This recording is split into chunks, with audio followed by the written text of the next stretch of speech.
So here we are, the Hallucinating Angels team. We're still on the promenade in Bexhill. We're still talking to people about love. It's the weekend, it's Saturday. People are promenading all around us with their dogs, their children, their skateboards, their partners, their significant or insignificant others. And it's interesting that some topics now have emerged over the last few days that are quite interesting. For example, we had a young father this morning, and he was talking about how proud he was of his little 2-year-old son.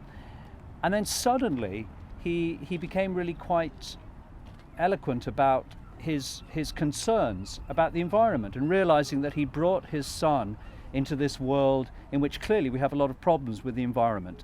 And that set me thinking about love in general and love in particular. So it's easier for us to say, I love my son, I love my wife, I love my partner, I love my dog, I love my bike, I love fishing, I love football, I love watching TV. It's when we get to really big things that we love, it becomes trickier to say, I love the environment. What do we mean by that? Because a lot of people have come here and said, I love the sea. Well, that's interesting, isn't it? Because we all think we love the sea, and yet as a species, of course, we're helping to destroy the sea. So in abstract level, we love things, but in another way, we're not capable of doing the things that we need to do to protect the things that we love. So there's a kind of divide or disconnect.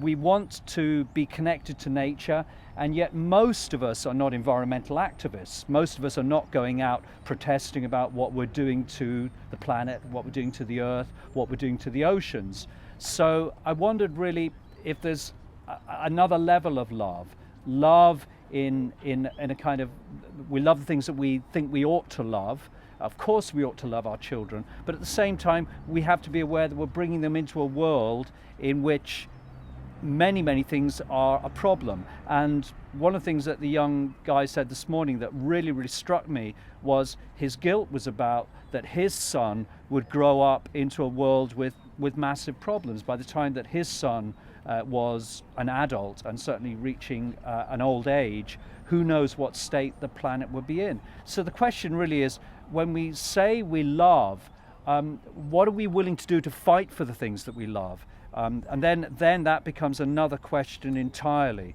So there's love in a kind of passive form, and then there's love in action. And that's my thought for today. What are the things that we would do to actually really save the things that we love? If push came to shove, if it really became obvious that the planet was heating up too quickly, or that we're destroying those things that make life worth living, would we actually be capable or willing or able to get up and really fight for our children's future?